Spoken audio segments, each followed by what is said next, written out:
Hello, I am Professor Narendra Kumar Pandey from Physics Department, University of Lucknow. And today, in the lecture series on lasers, I am going to deliver my 15th lecture, and that is on General Spherical Resonator. So let me welcome you to this lecture. Now, if we have a Gaussian beam that has a wavefront with radius of curvature on mirror M1, and radius of curvature R2 on mirror M2. And if the beam width at both the mirrors is small compared to the size of the mirrors, as we had assumed in the previous class, then such a beam corresponds to the fundamental mode of the resonator. Now, we understand that how we define a mode.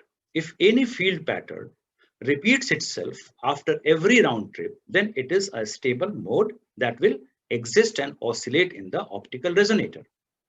If the field pattern is not repeated, that means some destructive interference is happening, then that mode will not sustain. That is not a mode at all. So we start with a very simple configuration in which we have a plane mirror and a concave mirror as we are seeing in the figure. The radius of curvature of the plane mirror will be infinity, r is equal to infinity, and that of the concave mirror is, let us say, r. And we have, let us say that plane mirror is at z is equal to 0. So now you can see from here that the wave front or the phase front will have its radius of curvature equal to infinity at the plane mirror and will be equal to radius of curvature of this spherical mirror if it has to be a mode in this particular cavity. So let a resonator consist of a plane mirror and a spherical mirror of radius of curvature r is shown. So the problem is to find the Gaussian mode of this resonator. The Gaussian mode must have infinite radius of curvature at the plane mirror and a radius of curvature r at the concave mirror. The radius of curvature of a Gaussian beam at its waist is infinite. You can see the Gaussian mode must have its waist at the plane mirror naturally. We know it, and this is seen. This can be easily visualized in this picture. It should have the radius of curvature equal to r at a distance d from the plane mirror. Let us quote the radius of curvature formula of the wavefront. The radius of curvature of the wavefront is given by r at z distance from the origin is equal to z 1 plus pi square w naught power 4 by lambda square z square. So if we put z is equal to d, then r at z is equal to 0 simply equal to the radius of curvature of the concave mirror, and that is equal to d 1 plus pi square by w naught square lambda square, and this should be z is equal to d. So from here we can find out w naught square is equal to lambda d by pi r by d minus 1 power half. Now here naturally, if d is greater than r, w naught becomes constant, and this kind of resonator cannot support a fundamental Gaussian mode, and this is unstable. Such kind of a resonator cannot support a fundamental Gaussian mode and is unstable if d is greater than r, because this is under the square root. It also follows that w naught can be increased by increasing r. Now mind it, w naught can be increased if we increase the value of r and keep d is equal to constant. Let us take an example. We have the data like d is equal to 50 centimeter, lambda is equal to 1 centimeter. Then for radius of curvature r is equal to 1 meter, we have w naught is equal to 0.4. So if r is equal to 1 meter, w naught is 0.4. But if r is increased to 100 meter, then w naught becomes 1.4. So from here, w naught is equal to 0.4 to w naught is equal to 1.5 millimeter. So increasing w naught implies increasing the volume of the amplifying medium occupied by the mode in the optical cavity. Naturally, if you increase the volume, the number of atoms in the upper laser level will increase. And so that if we get the stimulated emission by so much of volume of the amplifying medium, we will have a powerful laser. And this is the volume over which the beam interacts with the amplifying medium. So for high power laser, large optical cavity volume is required, which can be increased by increasing r. Now, equation 2 may also give the waist size of a symmetrical spherical resonator, but then D would represent half the distance between the mirrors, and this we have seen in the case of a confocal resonator system in the last class. Now let us consider a general spherical resonator, and you can see from here we have one spherical mirror having a radius of curvature R1, its pole is here, another radius of curvature R is equal to R2, and its pole is here. So this picture, these are the wave fronts going, and if a mode has to sustain inside this cavity resonator, then this radius of curvature at this surface should be equal to the radius of curvature of this, and this should have the radius of curvature equal to this at this one. Then we can have a sustained mode oscillating in this kind of a general spherical resonator. So to find a Gaussian beam having a phase front of radius of curvature R1 and at mirror M1 and radius of curvature R2 at mirror M2, this is the problem to find it. Let the waist be located at the plane Z is equal to 0. So we consider a plane Z is equal to 0 where we have shown the waist of this wavefront. So what do we have? Let the waist be located at plane Z is equal to 0, and let the coordinates of the poles of the mirrors M1 and M2 be Z1 and Z2. As you can see over here, this is Z1 and this is Z2. Now we again quote a formula for the radius of curvature of the phase front as this one from expression 1. So R at Z1, you can understand R at Z1 and R at Z2 can be written like Z1 plus kappa square by Z1, R at Z2, Z2 plus kappa square by Z2. And here the rest of the factors like this one, kappa square is equal to pi square W naught power 4 by lambda square has been substituted. And if in this expression we put the value of R for the left side spherical mirror, then that R becomes minus R1 is equal to Z1 plus kappa square by Z2, and R2 is equal to Z2 plus kappa square by Z2. We know the separation between the two mirrors is D, and that is Z2 minus Z1. So this R1 and R2 we know. So from here we can find out D. D is equal to simply Z2 minus Z1. So if we make these kinds of substitutions mathematical like this and this and this, and then we try to calculate W naught from here, then we will get W naught power 4. W naught power 4 is equal to lambda square D square by pi square, 1 minus G1 G2 bracket closed, 1 minus G1 G2 bracket closed outside G1 G2. And we have in the denominator G1 plus G2 minus 2 G1 G2 whole square. Here G1 is equal to 1 minus D by R1. D is the separation. R1 is the radius of curvature of the first mirror. G2 is equal to 1 minus D by R2. Here R2 is the radius of curvature of the second mirror. So if WZ1 and WZ2 are the beam width at the two mirrors, if WZ1 and WZ2 are the beam width at the two mirrors, then some calculation will show we will get this, that W square Z1 is equal to lambda D by pi square root G2 by G1 in the bracket 1 minus G1 G2. Similarly, W square at Z2 is lambda D by pi, and inside the square root we have G1 by G2 inside the bracket 1 minus G1 G2. Find it. WZ1, WZ2 are the beam width at the two mirrors.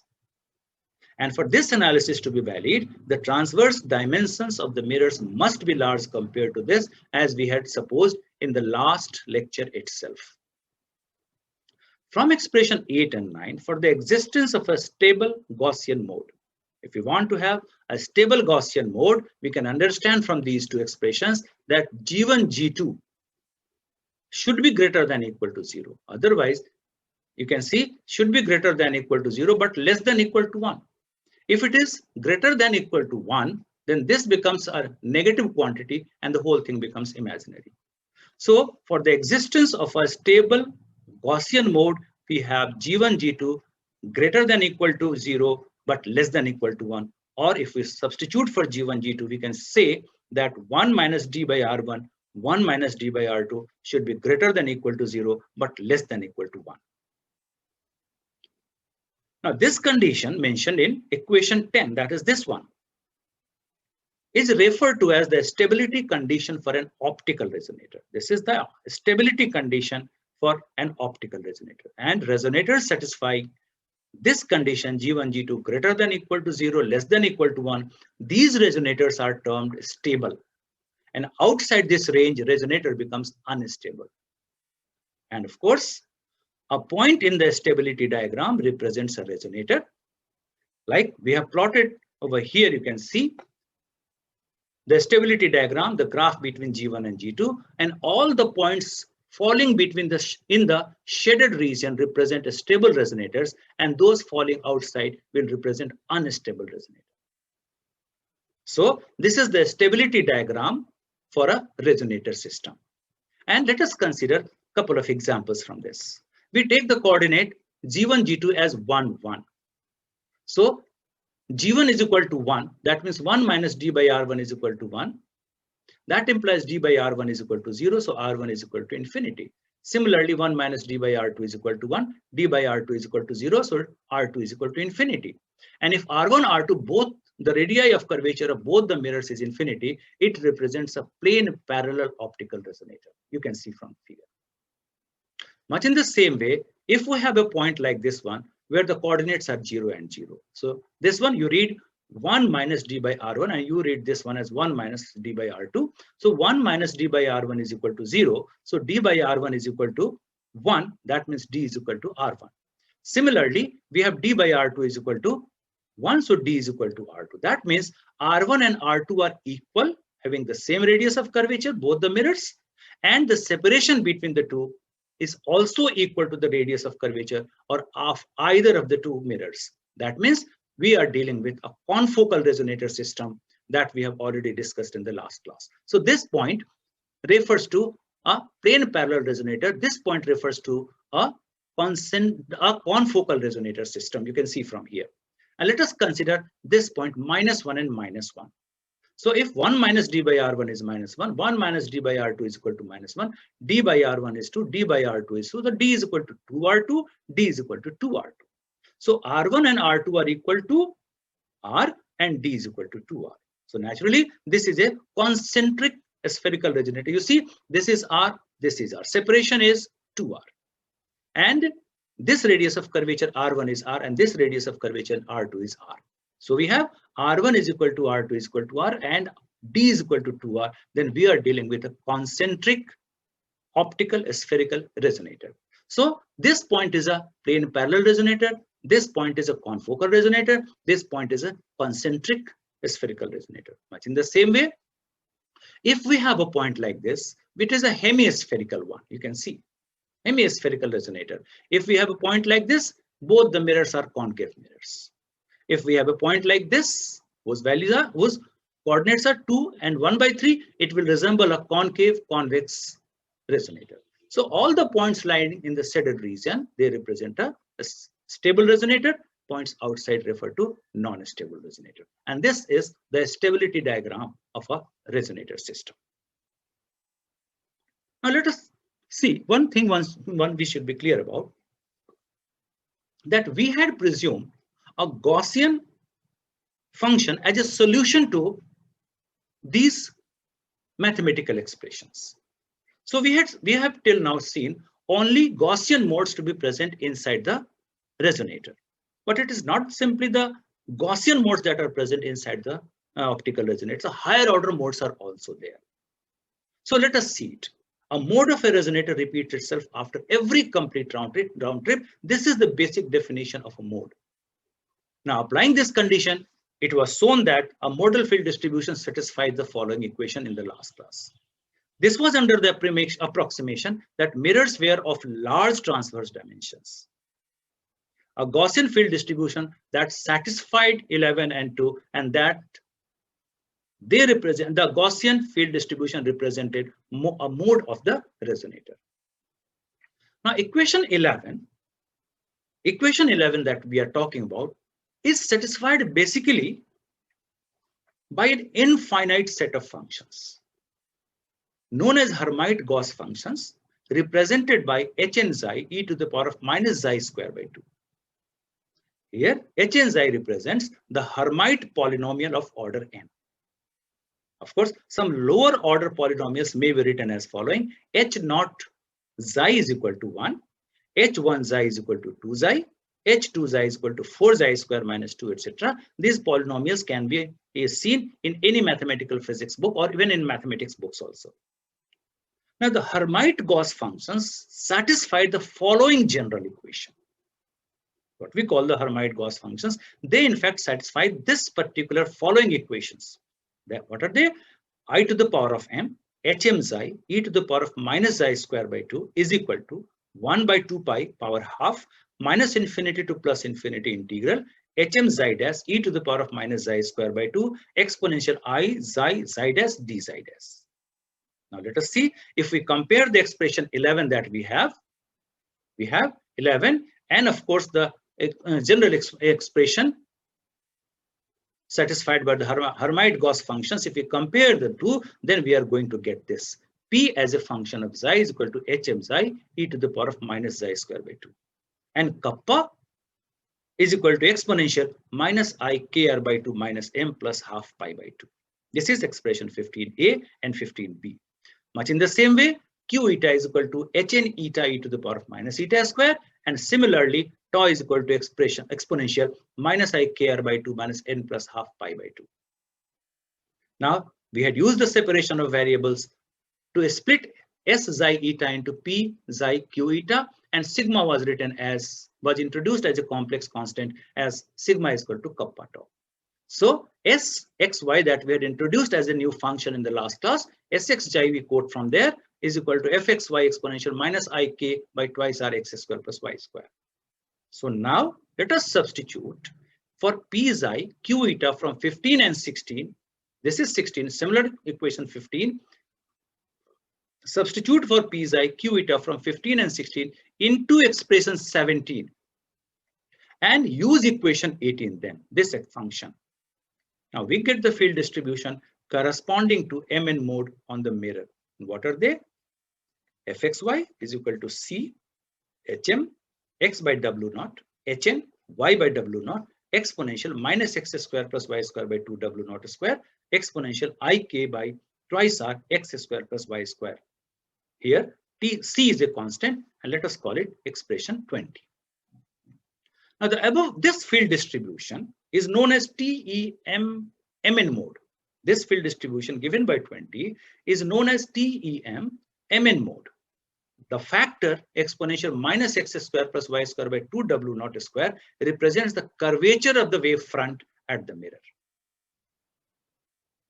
This represents the curvature of the wave front at the mirror. Now the fundamental mode corresponds to m is equal to 0, n is equal to 0. And if you use equation 13 and 20, we will see that this mode is indeed Gaussian.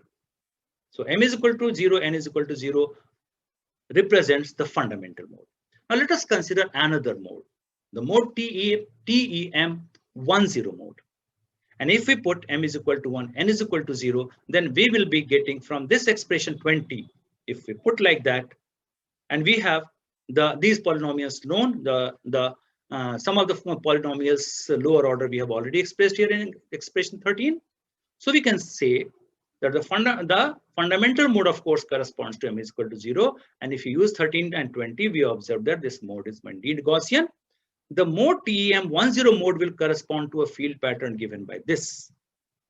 Fxy is equal to 2c x by w naught exponential minus x square plus y square by 2 w naught square exponential ik by twice r x square plus y square. Now the corresponding intensity pattern, that is the square of this, will be given by Ixy is equal to I naught, which is a constant, x square exponential minus x square plus y square by w naught square. So function of x is x square e to the power of minus x square by w naught square, and function of y is simply I naught, and this is function of x and y will be simply y square by w naught square. So very simply, the intensity distribution along the y direction is simply Gaussian. And along the direction, x direction, it is of the form x square exponential minus x square by w naught square.